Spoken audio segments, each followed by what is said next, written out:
देख रहे हैं ENS मीडिया। मैं हूं आपके साथ खुशबू। चलिए बढ़ते हैं खबरों की ओर। पलियार की मां दुर्गा की प्रतिमा है अलौकिक। पूरे प्रदेश में मात्र 3 जगह इस पद्धति से होती है मां की पूजा। बांका प्रखंड के कजिया पंचायत अंतर्गत पलियार गांव की दुर्गा मां की पूजा काफी धूमधाम तरीके से की जाती है। लगभग 200 साल पहले स्वर्गीय हरिवल्लभ नारायण सिंह के द्वारा इस मंदिर की स्थापना की गई थी, जो कि यहाँ के जमींदार हुआ करते थे। तब से लेकर आज तक इस मंदिर में शारदीय नवरात्र के उपलक्ष्य में बहुत ही धूमधाम तरीके से मां की विशेष पूजा होती है। शारदीय नवरात्र के अवसर पर इस मंदिर में मां के पंचम स्वरूप से पूजा की शुरुआत होती है। नवरात्रि में 6 पूजा को पास के ही गांव मोहनपुर गांव से भक्त जाकर बेल के पेड़ को निमंत्रित करते हैं।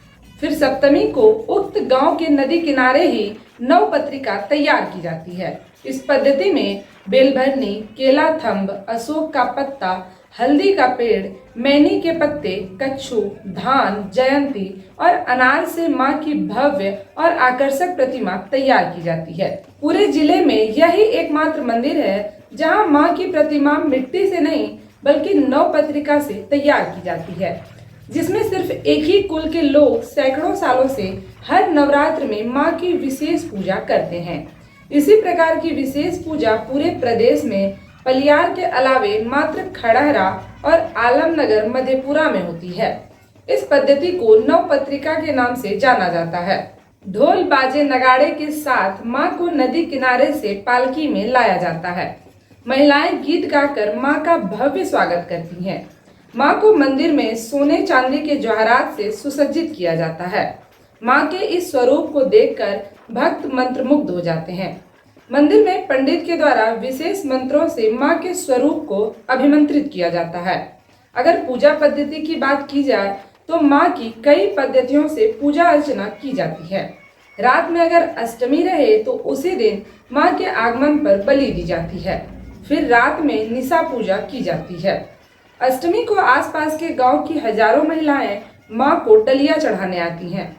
नवमी को इस मंदिर के प्रांगण में सैकड़ों बलि दी जाती है एवं इसके साथ साथ दूर दराज के लोग मुंडन संस्कार भी कराने आते हैं।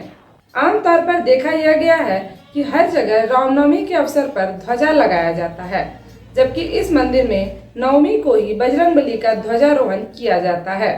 वहीं दूसरे दिन विजयादशमी के दिन इस मंदिर में एक विशेष पूजा की जाती है, जिसे अपराजिता पूजा कहा जाता है। इस पूजा में मां योगिनी की पूजा की जाती है। इस पूजा का अपना एक विशेष महत्व होता है। फिर देर शाम सभी गांववासी तथा आसपास के क्षेत्र के हजारों भक्त मां के विसर्जन में शामिल होते हैं। पूरा क्षेत्र भक्तिमय माहौल में सराबोर हो जाता है। महिलाएं गीत गाकर मां को विदा करती हैं। पूरा क्षेत्र ढोल नगाड़ों से गूंज उठता है। जिस तरफ से मां की प्रतिमा गुजरती है, भक्त हाथ जोड़े मां से मनोकामना मांगते हैं तथा भीगती आंखों से मां के अगले वर्ष आने की प्रतीक्षा करते हैं। अगर इस पूजा पंडाल तथा पूजे के खर्च की बात की जाए तो इस गांव के मात्र एक ही परिवार के सदस्यों के द्वारा पूरा खर्च वहन किया जाता है। इस पूजा के लिए ना ही क्षेत्र में किसी से चंदा लिया जाता है और ना ही इस मंदिर को कहीं से किसी भी प्रकार की दान की राशि मिलती है। इस मंदिर को लगभग 5 बीघा जमीन इस गांव के ही जमींदार स्वर्गीय हरिवल्लभ नारायण सिंह के द्वारा दिया गया था। यह जमीन राधा कृष्ण ठाकुरवाड़ी के नाम से दान दिया गया था। इस ठाकुरवाड़ी में सैकड़ों सालों से हर दिन सुबह शाम ठाकुर जी की तथा मां दुर्गा की विशेष पूजा की जाती है। इस मंदिर में नवरात्रि में विशेष पूजन के साथ साथ विशेष प्रसाद का भी वितरण किया जाता है। नवरात्रि में इस मंदिर के प्रांगण में कन्या पूजन का भी विशेष महत्व है। जहाँ तक इस मंदिर के हर साल के पूजन की बात की जाए तो जमींदार स्वर्गीय हरिवल्लभ नारायण सिंह के वंशजों के द्वारा आज तक पूजा होते आई है। पूजा के अवसर पर इनके वंशज दूर दराज से छुट्टियां लेकर पूजा में शामिल होते हैं। जमींदार के वंशज बताते हैं कि मेरे पूर्वजों के द्वारा इस मंदिर की स्थापना की गई थी।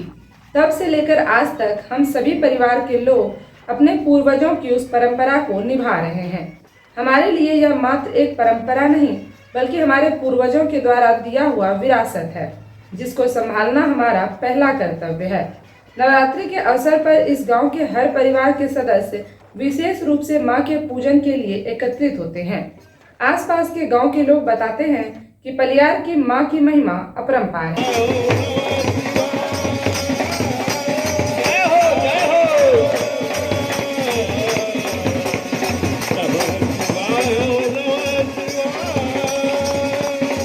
हर हर बोल